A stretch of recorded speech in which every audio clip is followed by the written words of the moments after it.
Hace 4 semanas exactamente, de las cuales ¿alguien se acuerda de lo que se habló hace 4 semanas exactamente, hace hoy? Donde se empezó a hablar de la última semana de nuestro Señor Jesús en la tierra, que fue la semana de pasión. Y se empezó explicando desde ese domingo, trajo nuestro hermano pastor la palabra acerca de la entrada triunfal de nuestro Señor Jesús a Jerusalén. Eso fue el día domingo. A partir de Mateo 21 tú puedes leer detenidamente todo lo que sucedió esa semana en concreto. Sucedieron muchas más cosas, como todos sabemos, durante los 3 años de ministerio de nuestro Señor, pero en concreto esa semana surgieron muchas más. Entonces el lunes también entramos en el lunes trayendo una palabra acerca de lo que hizo nuestro Señor Jesús ese día lunes. Y fue acerca de la purificación del templo. ¿Se acuerdan? Cuando nuestro Señor Jesucristo va al templo y ve que está lleno de comerciantes, de mercaderos, de vendedores de paloma. Y lo que hace el Señor es limpiarlo y decir, fuera de aquí, los sacó, los echó a todos los que estaban allí. Entonces luego pasamos al día martes. ¿Y qué pasó en esa semana el día martes? Pues que la autoridad de Jesús fue cuestionada. Eso también lo encuentras en Mateo 21, si quieres luego echarle un vistazo. Luego pasamos al día miércoles y nos encontramos con el complot que hubo para matar a nuestro Señor Jesús y la conspiración de Judas. Saltamos al jueves, a la Semana Santa, en esa misma semana del Señor, la cena del Señor, el día jueves. Eso te lo encuentras ya un poco más adelante, en Mateo 26. El sábado estuvimos hablando también acerca de la resurrección del Señor. En Mateo 28 está aquello. Entonces todos esos hechos, como os he dicho, pasaron esa semana donde hubo mucha actividad, por decirlo así, en esa ciudad. Vosotros... a mí me gusta mucho imaginar y usar mucho mi creatividad, pensar, meterme, involucrarme en lo que estoy contando, lo que estoy diciendo. Tú por un momento piensas que la antigua Jerusalén era Murcia. Tú imagínate que todos estos sucesos han pasado en esta semana. Tú imagínate que la famosa catedral que tenemos aquí era el templo en el cual pues nuestro Señor fue a limpiarlo en el día de la purificación. Y así sucesivamente, los juicios y todo eso. Entonces tú vas a tener, si te has puesto en la historia, si te has puesto como yo en el ambiente, tú vas a pensar que en esa semana, wow, cuántas cosas han pasado en esta semana. Ha sido una semana muy, muy intensa para el pueblo. Entonces ocurre un suceso el día el día viernes, en el cual pues a nuestro Señor Jesucristo lo mataron, lo crucificaron, y fue enterrado en una cueva donde lo puso José de Arimatea, donde pidió el cuerpo de nuestro Señor y fue enterrado allí. Entonces, dicho esto, pues sucede que vuelve como una cierta calma, ¿no? Otra vez a Jerusalén, ¿no? Pensaron, bueno, ya Jesús que estaba, entre comillas, alborotando la ciudad con una serie de acontecimientos esa semana, representa que ya lo mataron los romanos, que ya lo crucificaron y que ya, por tanto, todos esos sucesos ya pasaron, ¿no? Entonces todo vuelve a la normalidad.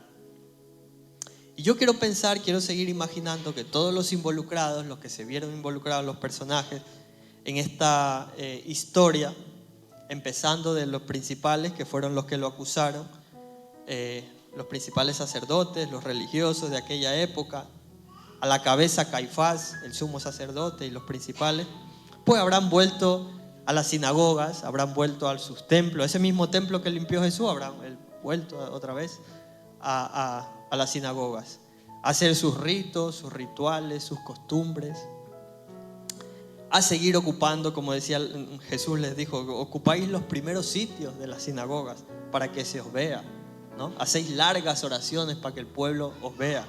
También dijo Jesús, también echáis muchas cargas encima del pueblo, cargas que ni vosotros mismos podéis cargar. Todo eso le dijo el Señor Jesús, ¿no? ¿Lo sabemos?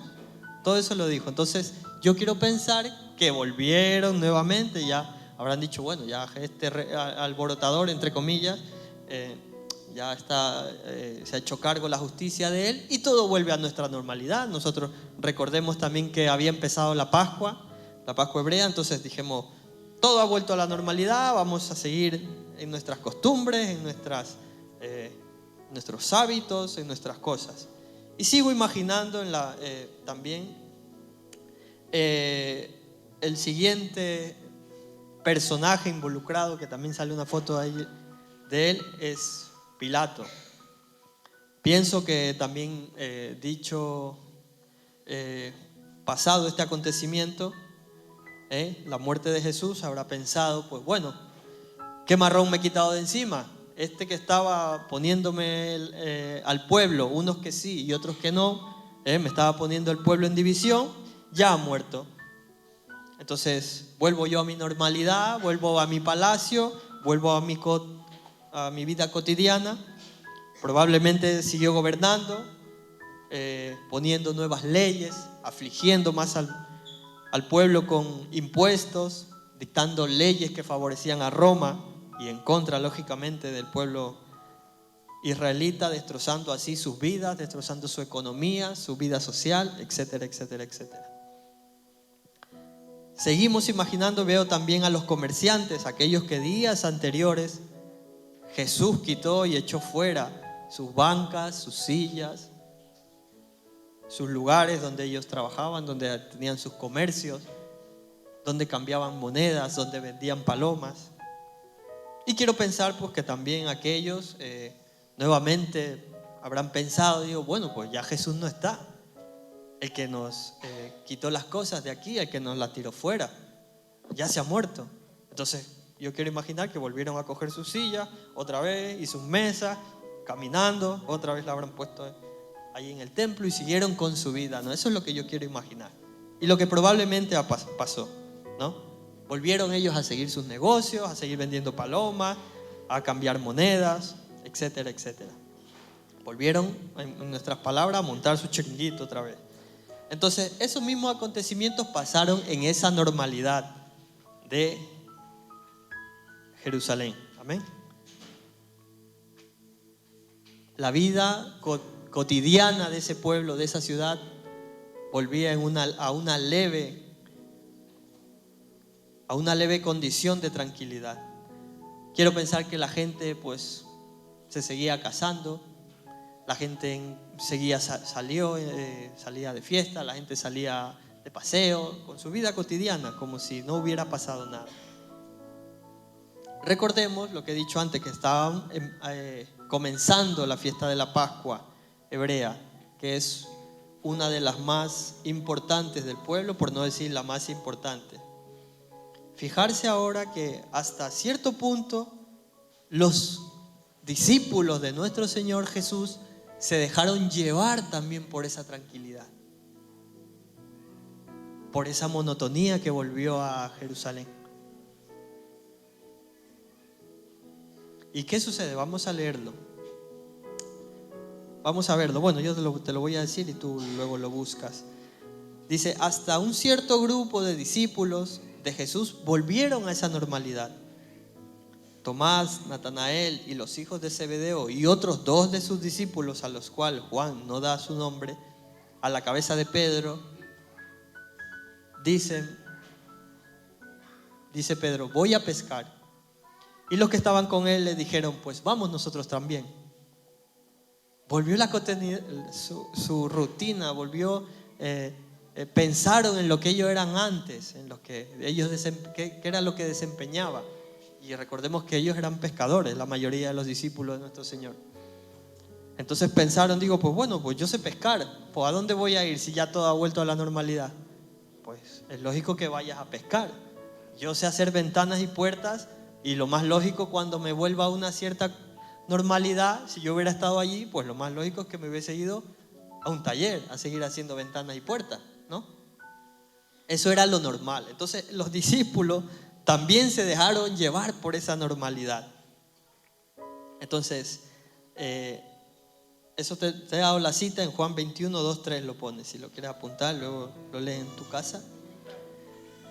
Habrán pensado, dice, pues eso, que eran pescadores, el otro oficio, pues habrán dicho, pues bueno, nos vamos para allá, vamos a seguir nuestra vida anterior, como si no hubiera existido Jesús. Todo esto sin imaginar los grandes acontecimientos que Dios prepararía al empezar Hechos de los Apóstoles, que enseguida entraremos en él.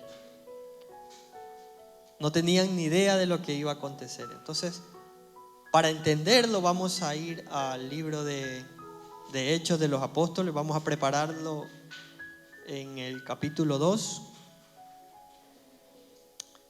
Vamos a preparar Hechos de los Apóstoles en su capítulo 2.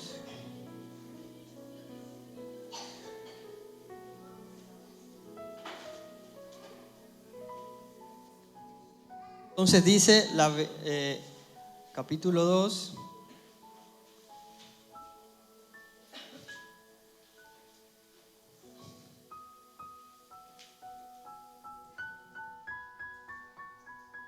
la venida del Espíritu Santo. Llegó el día, recordemos que pasaron 50 días desde que nuestro Señor Jesús murió hasta el día del Pentecostés. Llegó el día del Pentecostés, que es una fiesta o fiesta de las primicias, fiesta que se celebra 50 días después de la Pascua. De ahí su nombre en griego, Pentaconta, que a su vez deriva en nuestro castellano en penta, lo que entendemos como 50. De allí que yo he tomado el nombre para esta palabra, 50 días de normalidad en Jerusalén. Fueron 50 los días en que Jerusalén volvió a una cierta tranquilidad, hacia una cierta normalidad, olvidando lo que había pasado días, meses y años anteriores, cuando nuestro Señor Jesús todavía estaba vivo. Entonces, esta fiesta, la fiesta del Pentecostés, marca el inicio a una serie de acontecimientos muy importantes para nosotros, que no pueden pasar desapercibidos ni para nosotros ni para Jerusalén. Vamos a dar lectura a Hechos de los Apóstoles 2 y vamos a leer hasta el 13. Amén. ¿Lo tenemos todos? Bien.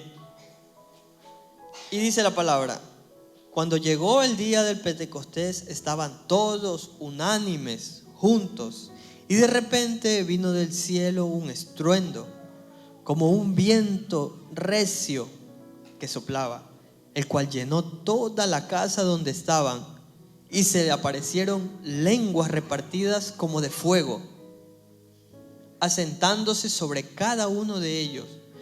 Todos fueron llenos del Espíritu Santo y comenzaron a hablar en otras lenguas.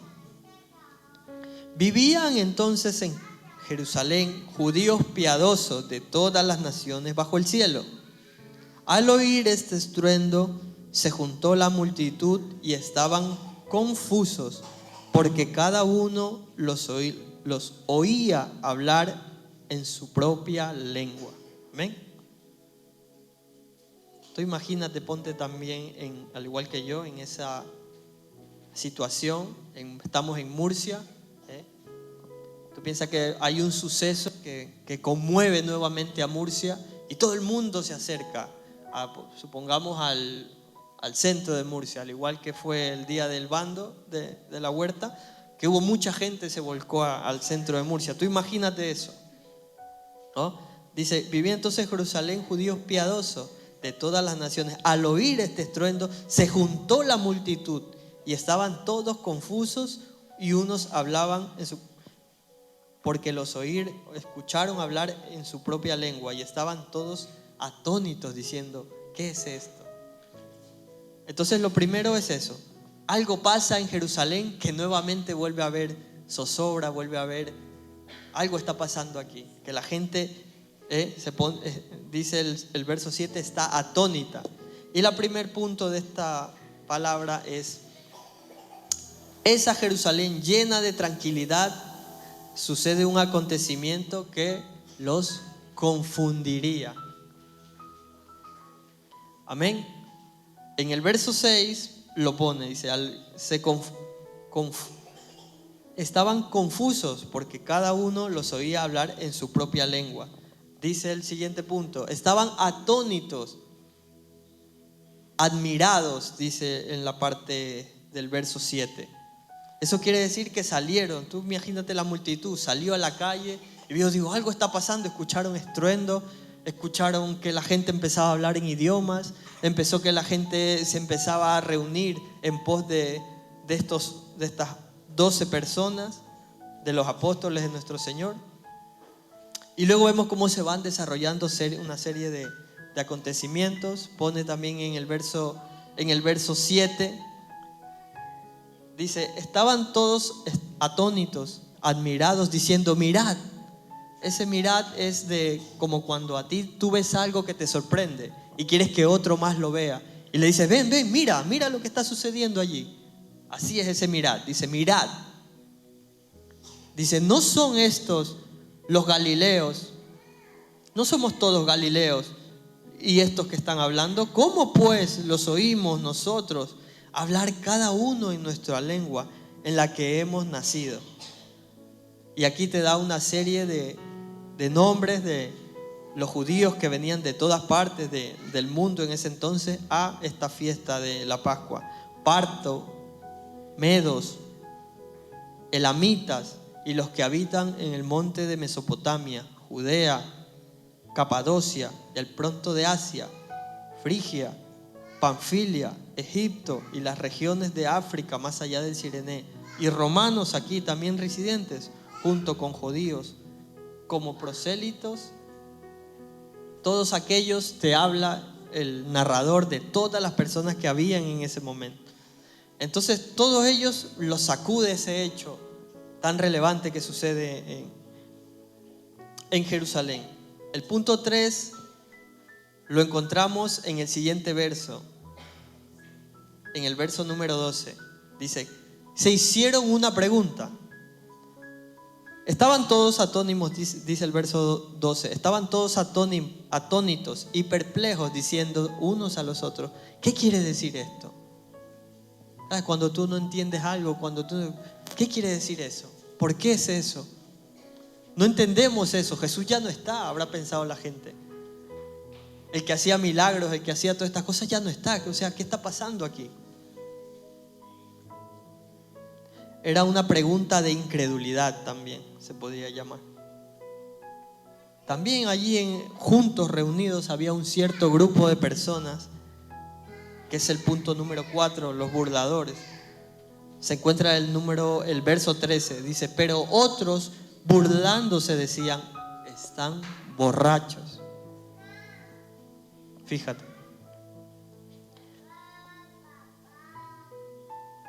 No, ¿cómo va a pensar esta gente, los que dijeron que estaban borrachos los discípulos? Iban a pensar, ¿cómo puede ser posible si este es Pedro?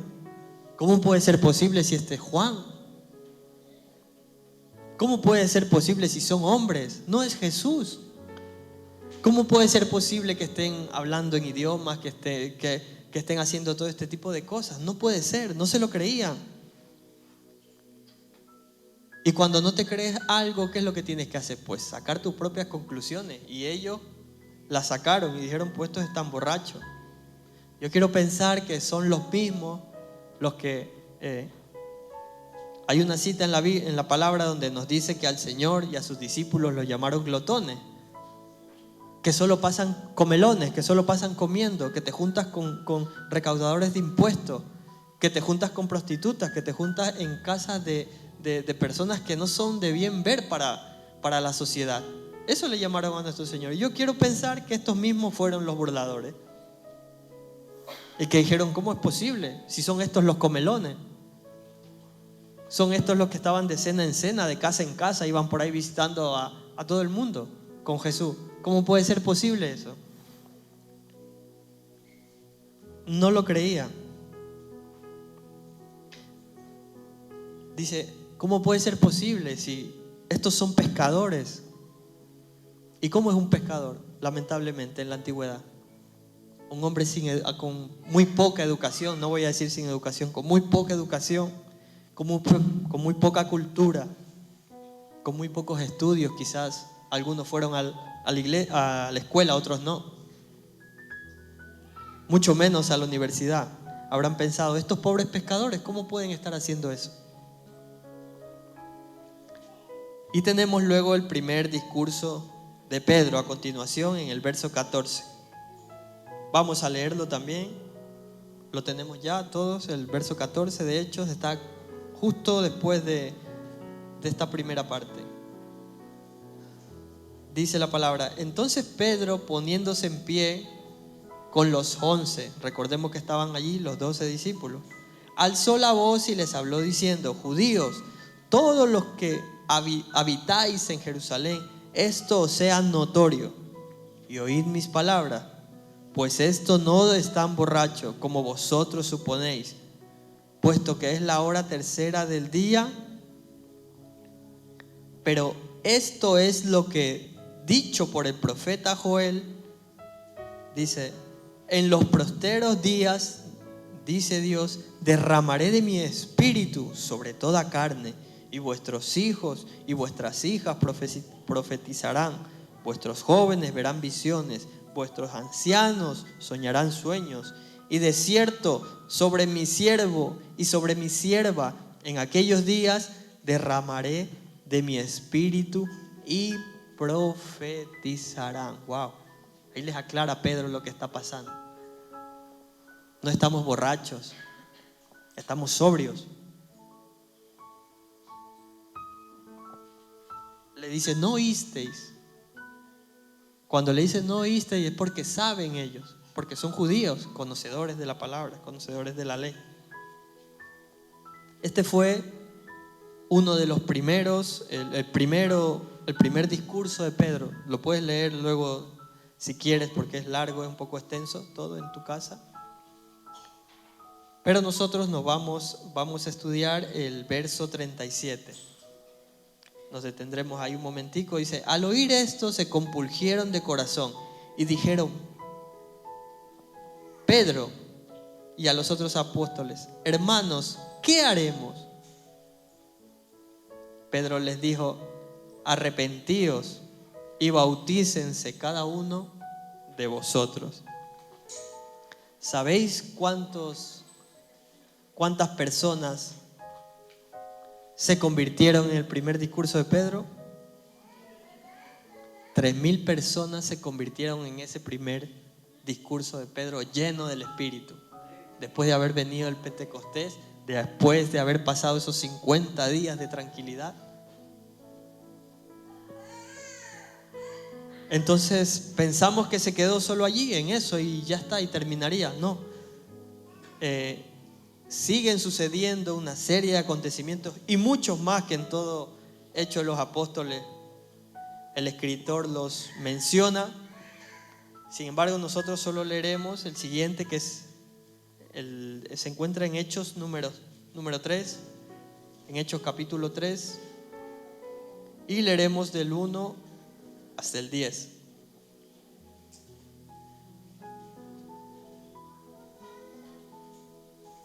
Yo lo he titulado: el pueblo vuelve a ver milagros de sanidad en Jerusalén. Dice: Pedro y Juan subían entonces al templo a la hora novena, que era la hora de la oración. Y había un hombre cojo de nacimiento, que era llevado y dejado cada día a la puerta del templo, que se llamaba La Hermosa, para que pidiera limosna a los que entraban en el templo. Cuando vio a Pedro y a Juan que iban a entrar al templo, les rogó que le diera limosna. Pedro con Juan, fijando los ojos en él, dijeron: míranos. Entonces él los miró, atento, esperando recibir algo de ellos.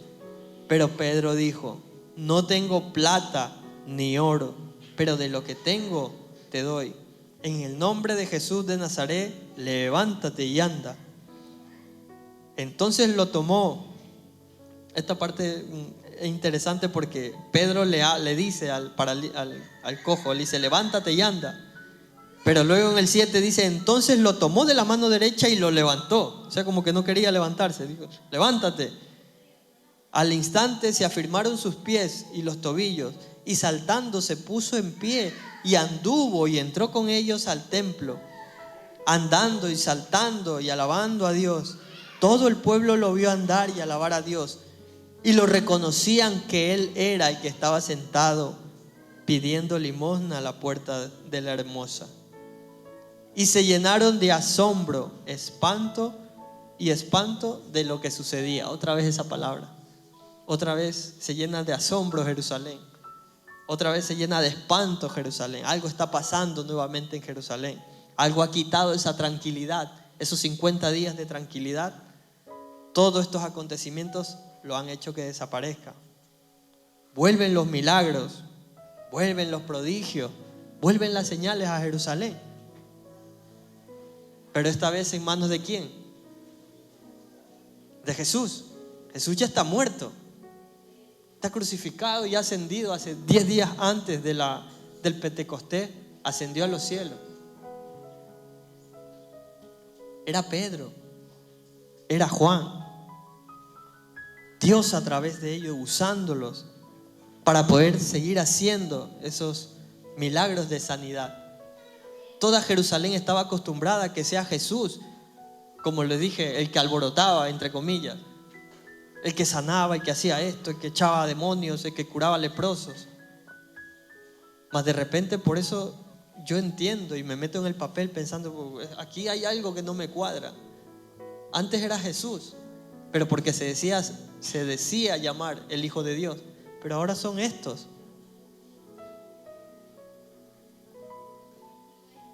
En el verso 10 dice, del mismo Hechos, dice, y lo reconocieron y le reconocían que era el que se había sentado a pedir limosna en el templo, en la hermosa, y se llenaron de asombro. Esa palabra se repite mucho en los primeros versos, en los primeros capítulos de Hechos. Entonces, en la siguiente parte del discurso de Pedro, de su segundo discurso, Pedro aclara unos ciertos puntos que a nosotros también nos valdría entenderlo. Dice, mientras el cojo que había sido, en el 11, mientras el cojo que había sido sanado tenía sido cogido, sujeto a Pedro y a Juan, dice, todo el pueblo atónito concurrió. Otra vez todo Murcia se mueve, todo el pueblo se mueve al pórtico que se llama Salomón. Al ver esto, Pedro habló al pueblo. Tú imagínate que otra vez, vuelve a imaginarte que Murcia sale a las calles a ver qué está pasando, qué suceso está ocurriendo. Y Pedro dice, wow, esta es la oportunidad para yo poder predicarles. Y si te lees luego todo el discurso, ves cómo le habla desde nuestro Señor Jesucristo. Habla desde los patriarcas hasta la llegada de Jesús. Y les aclara un punto muy importante donde dice en el verso 4,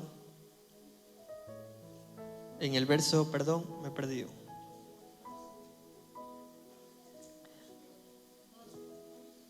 Sí, Pedro aprovecha el momento y hace una aclaración al pueblo que bien nos valdría para nuestro tiempo.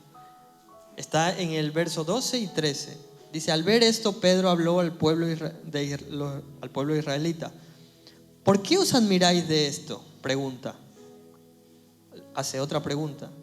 ¿O por qué ponéis los ojos en nosotros, como si nosotros, con nuestro poder o piedad, hubiéramos hecho andar a este?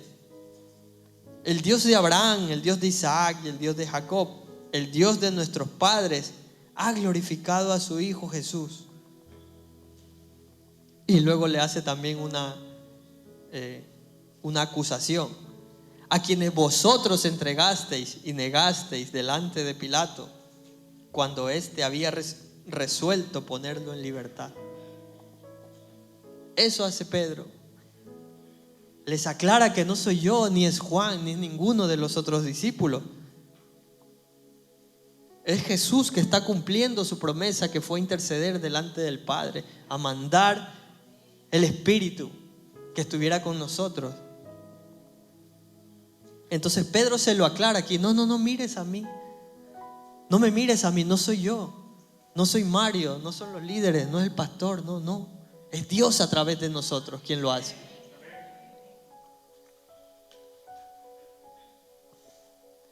Dice, ese día, en su segundo discurso de Pedro, en su segunda intervención ante el pueblo, se convirtieron, mis hermanos, 5,000 personas. Pedro, lleno del Espíritu Santo, predicó y 5,000 personas sintieron el deseo de convertirse al Señor en ese día. Amén.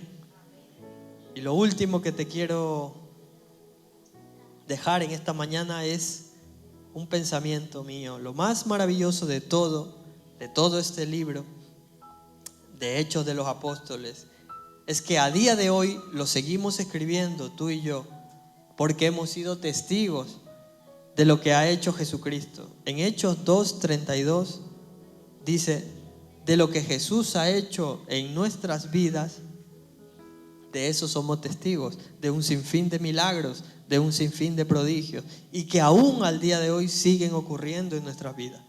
Entonces nosotros somos esos testigos. Somos testigos. ¿Para quién somos testigos? Somos testigos para nuestras familias, somos testigos para nuestros hijos, para decirles lo que Dios ha hecho en nuestra vida. ¿Y qué es lo más grande que ha hecho en mi vida? Lo dice la palabra también, es traerme de muerte ¿a qué? A vida. Porque estaba muerto, es clara la palabra. Estaba muerto en mis delitos y pecados, y Él ¿qué ha hecho? Me ha salvado, me ha dado la salvación gratis. Eso es lo más grande que ha hecho en mi vida. Entonces, ¿de qué voy a testificar yo? ¿Qué es lo que voy a predicar? ¿Qué es lo que voy a testificar? De eso. ¿Qué hacía Pedro y Pablo y Juan? ¿De qué hablaban? ¿De qué testificaban? De ellos mismos. De Caifás, el sumo sacerdote, del Pilato, de Jesús. Entonces de eso los testigos, de eso es lo que vamos a testificar a nuestros hijos, a nuestras generaciones. En este caso a los jóvenes también podría incluirlo, a los cuales sirvo. A ellos le vamos a dejar ese legado, a dejarle como un libro abierto de hechos, dejarlo así a medio escribir para que ellos continúen escribiendo lo que Dios va a hacer en sus vidas, para nuestras familias, para nuestra sociedad, de que Jesús sigue a día de hoy manifestándose a través de su Espíritu, pero utilizándote a ti, utilizándome a mí, hermano. Nuestra sociedad necesita ver a los testigos de Jesús. La sociedad necesita ver que hay gente que cuente esos testimonios. Jesús sigue manifestándose, como lo dije, a través de nosotros, y lo seguirá haciendo, no solamente a través de nosotros, sino como la palabra de este año, que va a ser en generación. En mi generación estar la palabra, en la generación de mis hijos y en la generación de mis hijos. Alguien tiene que aplaudirle a eso, o alguien tiene que decir amén, porque eso es maravilloso, eso es increíble.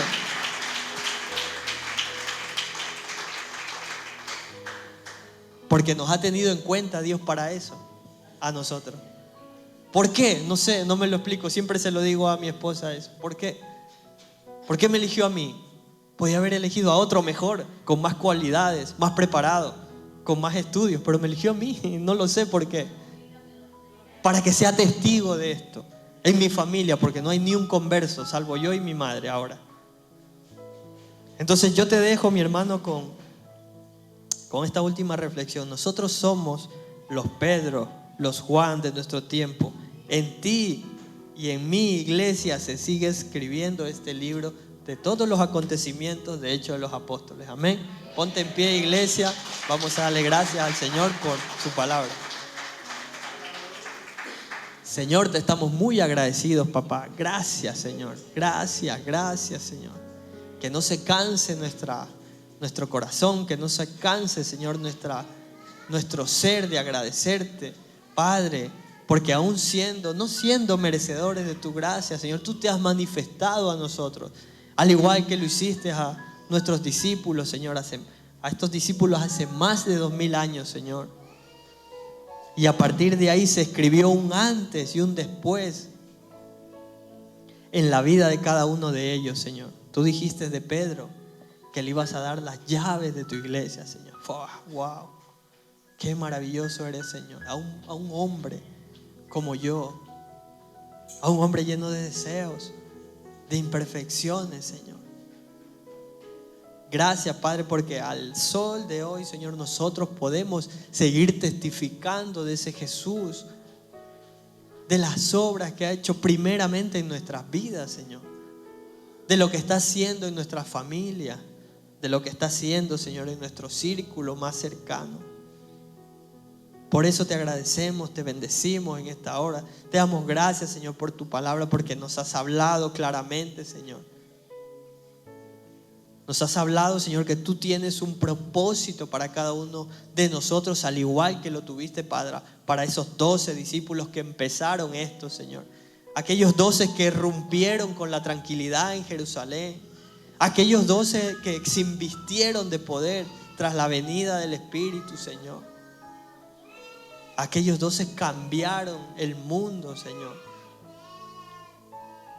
Aquellos 12 siguen. Hoy en día se sigue predicando el Evangelio gracias a esos 12, Señor. Gracias, papá, por este día, porque nos permite, Señor, aprender más de ti y de tu palabra. Te agradecemos, Señor, en el nombre de Jesús. Amén, amén. Y le damos otro fuerte aplauso a Dios.